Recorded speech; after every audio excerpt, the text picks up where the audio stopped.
Hello, my name is Dr. Jamie, and today I'm going to be talking with you about TruGene Diagnostics and what it can do for HER2 positive breast cancer patients. And I'd like to start off by saying our mission is to hopefully, and we think we'll achieve it, but double cancer survival rates in the next 10 years. And I know that's a huge statement, but you'll see as we go through, we are very likely to back it up. And if we don't double it, well, we're going to increase it a lot, that's for sure. So here we go. Let's get started. So what is it that we have that nobody else on the planet has? Is we have better companion diagnostic tests. Now I put companion diagnostic tests in quote because this really isn't a companion diagnostic test, but it helps people understand more easily and quickly what it is we're actually doing. So for the very first time ever, we can actually predict if a patient is sensitive to a drug and or resistant to a drug. Right? A lot of people can sometimes figure out if a patient is resistant to a drug, but only if they have a certain mutation.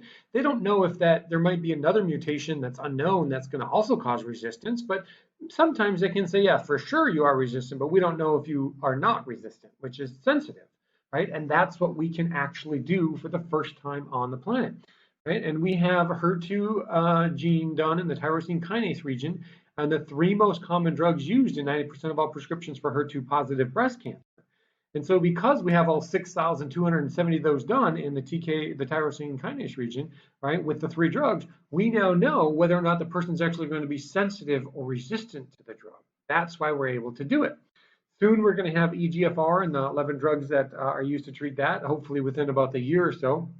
And just as a quick side note, since this is specifically for doctors, right, and genetic counselors, is that we can do any companion diagnostics test for any drug in 6 to 9 months. When I say we, meaning the company that I licensed the data from, which is Helogenics. I'll talk a little bit about them today, but mostly it's just going to be about TruGene Diagnostics. So let's explain, how do we do this? How do we do these big things and show you and prove it to you that this is what we can actually do? Right, so this is Helogenics. They created the Giga assay. And so I just want to say one thing to really explain how powerful this is, and that is that Helogenics has more measured data on the HER2 mutations and their functional effect than the rest of the world combined. And the rest of the world combined has had a 40-year head start.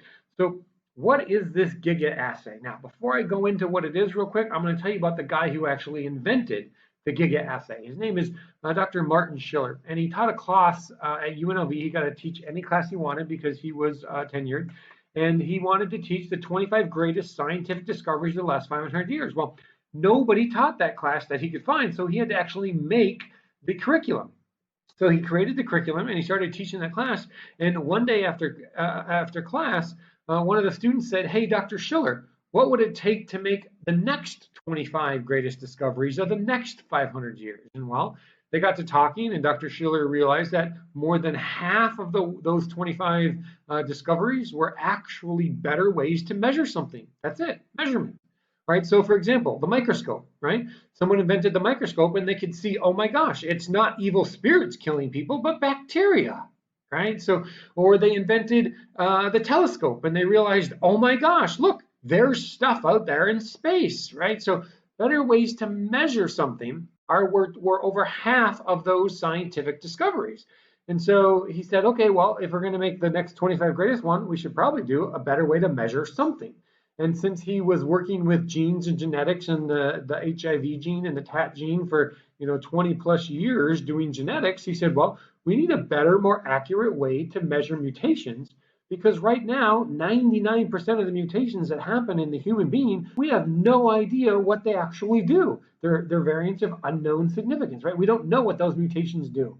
And so that's where he then got an idea to better measure those. He locked himself in a room for the weekend after talking with his grad student for hours and put a bunch of stuff on whiteboards and papers and his computer and notes, and came out with what was the predecessor for the Giga assay, right? A better, more efficient way to measure mutations and their functional effect on the cell.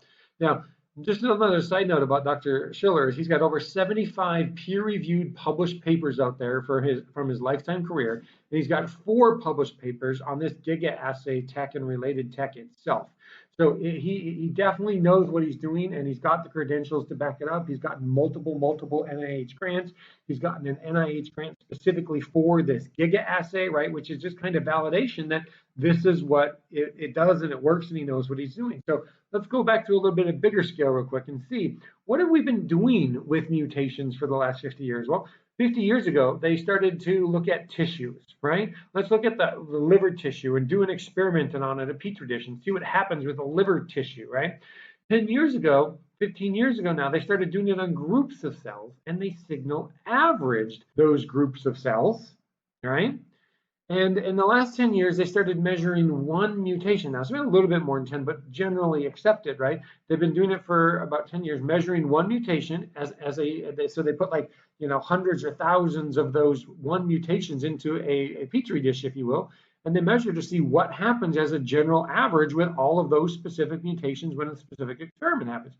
And this is where most of the data, I shouldn't say most because that's not true, a lot of it has come from correlative data, but a lot of the data has come from these scientific measurements. And it's generally accepted that when you repeat this experiment enough times, right, you're going to get better p-values, and you were looking for the 0.05, right? And once we get there, now we can start kind of generally assuming that that data is probably right, or if not close to right? So that's what they've been doing for the last 10 to 50 years. Now, what did Dr. Schiller come up with almost 5 years ago now is something called the Giga assay. And he figured out a way, and this is what makes it revolutionary. He figured out a way to measure one single molecule, one single cell, and measure what happens functionally within that individual cell. And he knows how to barcode each individual cell so that he knows specifically which mutation was in that cell to start with.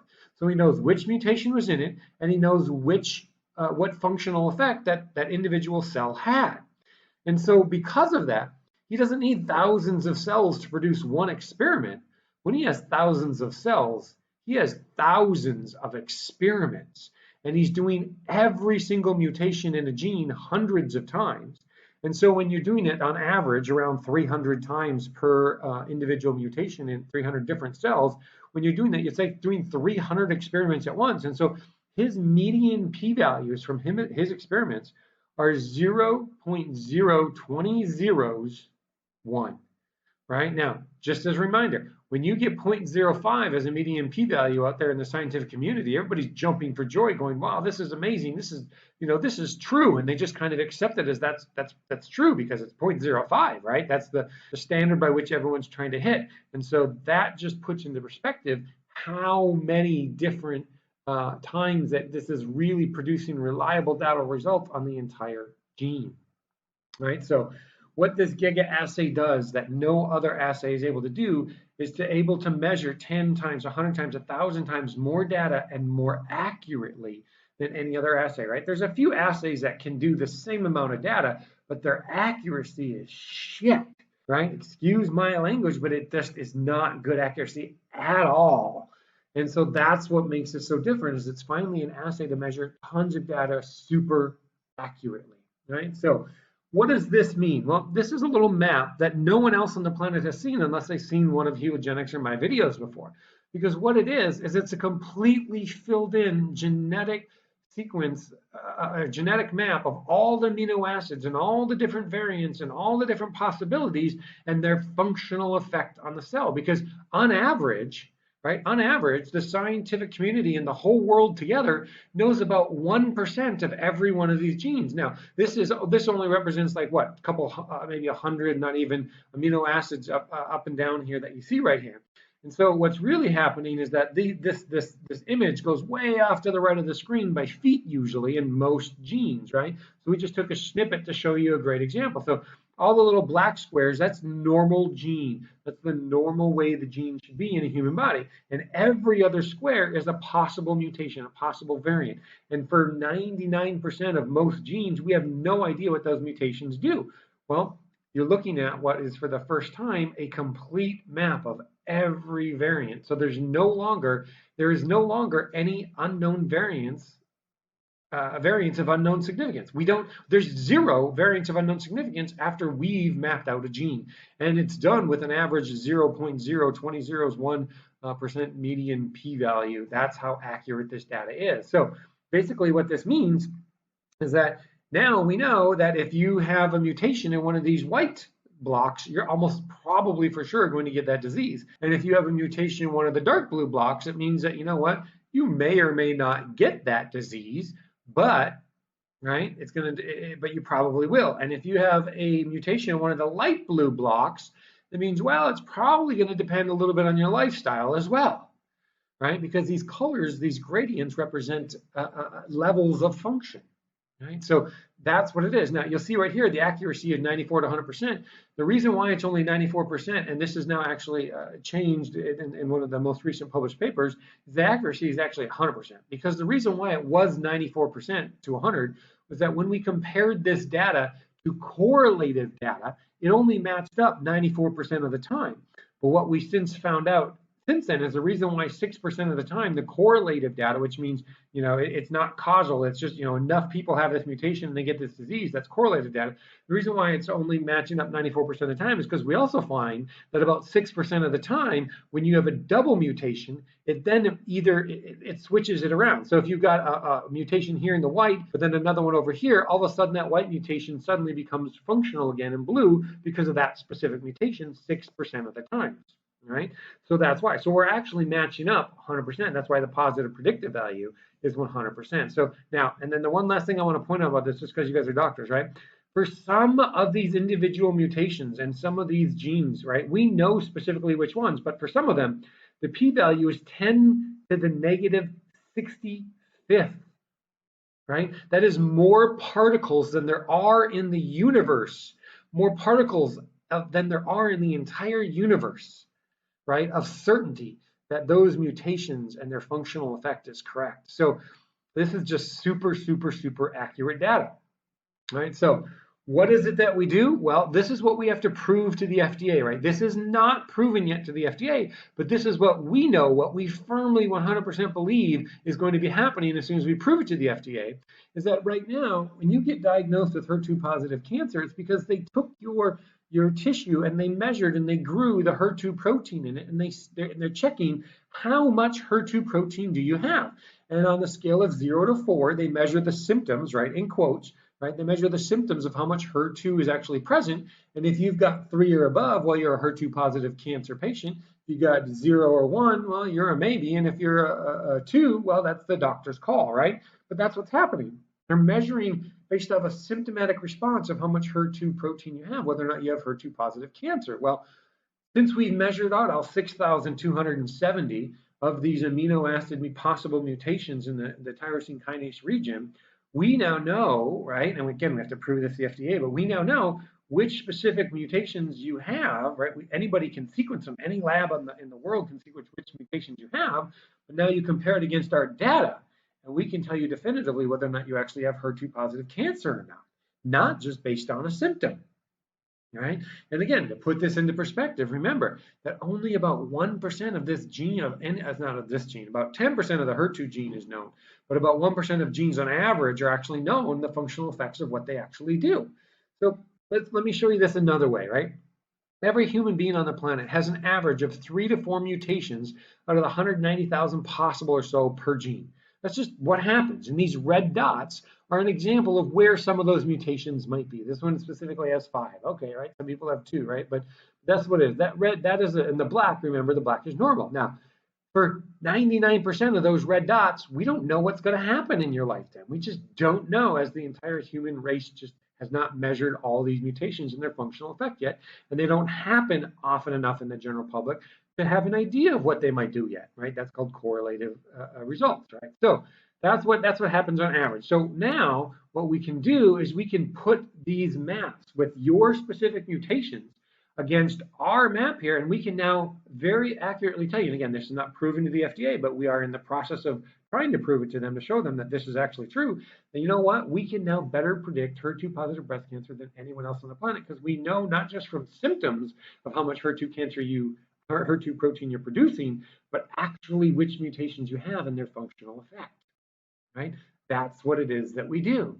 Now, what's super amazing about this, right, is that, well, so now what we do is just, let's say you have this mutation here, this one, right, you have this mutation right here, right, and it's in this white square, right, that in our data, what that means is that, you know what, you're probably going to have HER2 positive breast cancer almost certainly in your life. Now, if your mutation is in one of these darker blue squares, well, you probably won't have it because it doesn't cause a loss of function.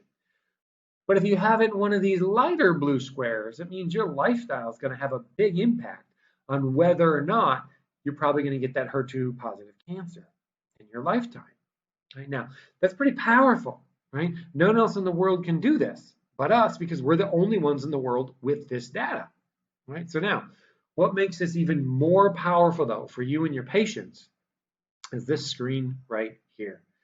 For the first time in history, we know all resistant mutations, every single one. And because of that, we know whether or not you're sensitive. So if you'll see here, right, what happens is we rerun the experiment with the drug present. And what happens is the drugs that are used to treat HER2 positive cancer, what do? Is they make a lot of those white squares blue. What that means is when the white square is blue, it means that that drug is probably going to help your cancer if that's the mutation you have causing your cancer. Now, luckily, right, like this is an example of one of the drugs, what happens with a lot of those white squares with the drug present is a lot of them turn blue. That's why people heal from these drug cancers, right? But the problem is, which ones? Well, now, for the first time, we know if you're sensitive because we know every single one of those mutations and their functional effect with the drug present. So what that tells us now is that if you have, right, a white square, right, with your drug and it stays white with the drug present, you know what? This drug is not going to help you. You are resistant to this drug. Now, that's known. We know some of those. We don't know all of them, but we already know some of those. And we know those just through correlative data, sometimes some experiments, right? But we know some of those. But if the white square turns blue, sorry, wrong way. If the white square that your stuff is in turns blue, what that means is that this drug you're sensitive to it, and it's very likely going to help you. Now, I put 80% chance here because according to published literature, 80% of all drug resistance is because of the drug not binding, right? Sorry, said that wrong. 80% of all drug failures are because of the drug not binding. So if the drug is binding, right, if we know for sure it's binding, by correlative, right, of those same studies, we know that 80% of the time this drug is probably going to work. Right? So we dramatically increase the odds of knowing which drugs will or won't work by specifically knowing if you are sensitive or resistant to them.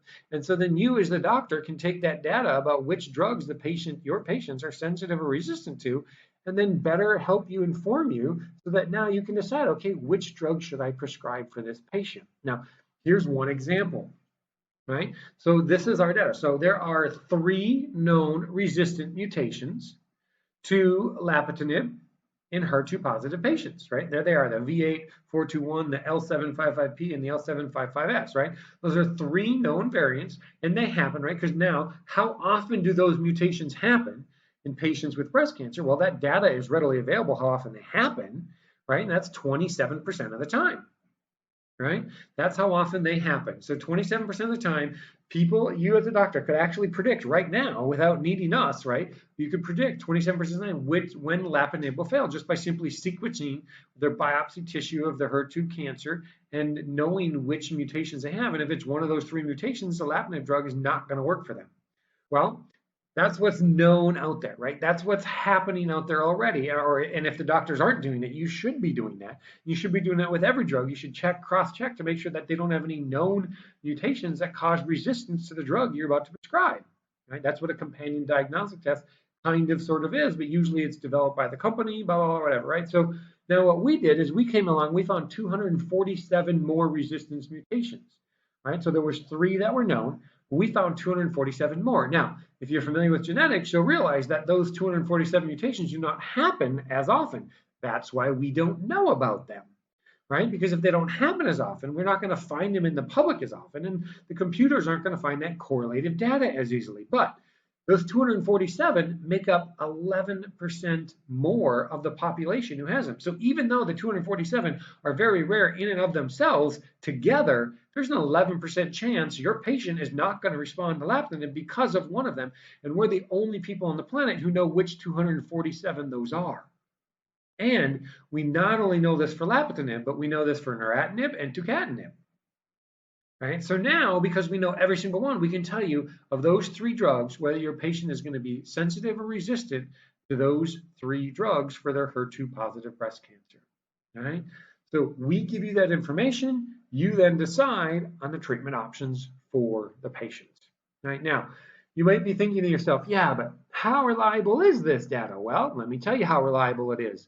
According to the American College of Medical Genetics, it is level B, gold standard information, right? So it's there's a well consensus from experts in the genetics field that if you measure the genetic mutations enough and their functional effect, you're going to find out what that actually effect is on the cell. And you can put the drug in, and they've done this before, but the problem is they usually only do it with one mutation at a time, and that takes 6 months for one mutation, right? So our well-powered study, the GIGA assay, right, with consensus from the field, with hundreds, 300 on average per mutation, tells us the functional effect with a median p-value of 0.001%, right? So that is how reliable this data is, and we're actually proving it with Jackson Laboratories in a retrospective study on top of it, right? So that's level A evidence. We don't have any level A evidence yet, but we are getting we have lots and lots of level B evidence, but we are getting that level A evidence, right? So what does this mean? Well, we know the resistance and sensitive panels, so we can come up with better companion diagnostics, right, for individual drugs. Right? So if you're a doctor and you're working with studies, or you know of somebody doing studies, and they're looking for a better way to improve their efficacy and come up with companion diagnostic tests, that's what the company Helogenics that I license their data from can actually do in a matter of months. Right, so it is powerful, powerful information. HER2 and the tyrosine kinase region and the 3 drugs are done, and hopefully within the next year, EGFR and the 11 most common drugs to treat that cancer will be done. And all we're doing is just working our way down the list of the most common cancers and the most common drugs. Now, again, for you doctors who know about trials, I'm not going to say much about this, but here's what I'm going to say is if you know any doctors or you yourself are working with trials, this data can speed up clinical trial results. It can speed up recruitment because we're going to give you more people who actually have a mutation that is going to cause that disease rather than just the 1 or 2 known variants that cause the disease. We'll give you 100 to 300. You're going to have 2 times to 10 times the increased market share of precision meds because there's more mutations that you will be able to prove in your study actually respond to it, right? You'll half the price of clinical trials, and you're going to double the efficacy of clinical trials. And we're actually working to prove these exact numbers, but we already know it is because mathematically, with 10 to the negative 21 p-values, that's what's happening. Now, a lot of doctors know this, but some don't. So I like to put it in here just in case. But most drugs don't actually work on a large percentage of the population. And the biggest one that misses the mark the most is cancer drugs. 75% of all cancer drugs do not work on the patients they're prescribed to because they just simply have a mutation that we don't know causes that drug to be resistant 80% of the time, right? So the other 5%, well, other issues, other things, whatever, but that's it. Cancer drugs are the worst, right? So now we could theoretically do this for any drug, any treatment, right? Find out which people cause resistance from their specific mutations, right? But we just need time and money in order to map it out for every drug and every mutation, right? So precision medicine has already proven, right, in the last 10 years, 15 years now that more and more drugs are getting approved saying that, hey, this one gene, right? So you see that one white spot right there, right? That one mutation, sorry, not gene, that one amino acid mutation in that one place that causes this disease. So then they make a drug to treat that one mutation. But what you'll see on the bottom is that there are a ton of those white ones. But the problem is nobody else knows what they are. And that's why we've estimated there's 100 to 300 mutations that will cause the same disease as any one known variant. But we just don't know what they are because they don't happen as often. But you add all of them up together, and our one example that we know about, we found 11% more of the people who could then take your drug to treat this disease. right? So you start to see that the power of this data is really going to change science and precision medicine as we know it, because, in 10, 20, 30 years with enough money, or the NIH, actually giving us, big grants to actually do it. Right now, we're just getting, quote unquote, small grants, right? But we got one huge grant to map out tons of genes with tons of drugs. We'd eliminate so many drug failures from patients because the drug was resistant and because of their mutation, and nobody knew, but now we do, right? So that's how you get the larger market share. That's how you get the faster recruitment. That's how you get the better clinical trials, because you can take those people who are going to be resistant and throw them out of the trial, right? Just like this right here, right? We get a 4 to 100% increase in trial efficacy because both the control and treated group, we take out those people who we know are going to be resistant, right? And that's what gives the better results. Now, what that also means is it costs less money to do like a phase 1 or phase 2 trial and phase 3, but specifically I'm putting in here some numbers of a typical phase 1 and phase 2. You're going to be saving on average around $3.2 million, right, per early study, and you're going to be saving on average tens of millions for later phase studies, right? So this is a technology that if you have any involvement in any or know any other friends or doctors who are involved in studies, they need to know about this because this is going to greatly help them. Now, for those scientists who really love to read all the information, we got published journals, published papers in PubMed. We got 3 other published papers, one of them in, I think, Nature, one of them in, I don't even remember them all. But on our website, there's a little tab that says proof. It lists the links to all the different published papers, right? And we have patents and patents pending on the technology as well. So it is absolutely amazing at what it is able to do, and it's been proven multiple ways, multiple different times, multiple different published studies, multiple different p-value, mathematical calculations, like the lists go on and on and on and on. So what do you do? Well, go to our website, TruGeneDiagnostics.com, doctor order, right? And order some of these kits for your office and your patients, right? We'll send them out to you, right? You'll do a biopsy of the somatic tissue of your patient. You'll send it into our lab partner to get it sequenced, and then they'll send us that data, and we'll tell you which drugs the patient is sensitive or resistant to.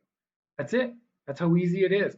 The whole process. Now, if you don't even know if you're HER2 positive or not, right, you can still do this because we can tell you whether or not you're sensitive or resistant to a drug, whether or not that test has come back as HER2 positive or not. All right. So this is just, I mean, every patient with HER2 positive breast cancer or suspected HER2 positive breast cancer needs to take this test before they start taking their prescription drugs, right? Because now, what if all 3 of the most common drugs that are used to treat HER2 cancer are resistant? What if none of them are going to work on the patient? Well, guess what? Now you know, and so now you can ethically and go on to other forms of treatment because you know none of those 3 are going to work.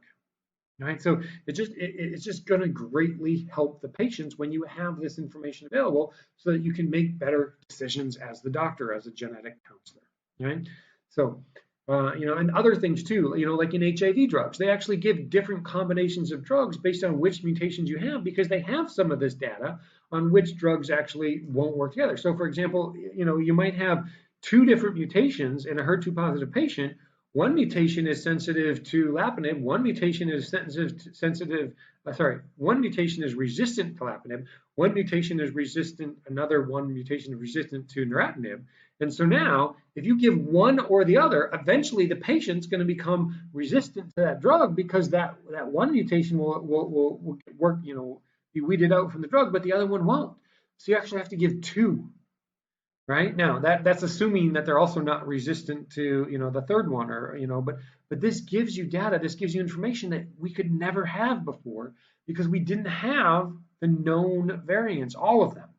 That's what we now have, right? So that's our information. That's where you can find us. You can call me, you can email me, you can text me, you can find us on Facebook, you can find us on Twitter, you can find me on LinkedIn, right? But this is what you want to do. Get these tests. Have your patients do these tests so you have better and more accurate information to actually move forward with the treatment and your decisions on what you're going to do with that treatment. So you have any questions, feel free to email me, call me, text me. If you just want to place your order, go to the website, place your order, right? If you want to send your patients there, they can do it, right? Right now, we don't have insurance approval because we haven't proven this to the FDA, but the data is there, and it's like we said, it's level B data, the gold standard data according to the American College of Medical Genetics. It's just now, instead of doing it one mutation at a time, we're doing it with all the mutations at a time. It's a very similar lab test producing similar results, but that's the big difference, right? Barcoded cells, so we know which ones. We're doing all of them hundreds of times. So get your patients to do this, recommend this to your patients, right? It's going to make a huge difference for them. So thanks again for watching, and hopefully we'll hear from you soon or get your order soon. Thanks.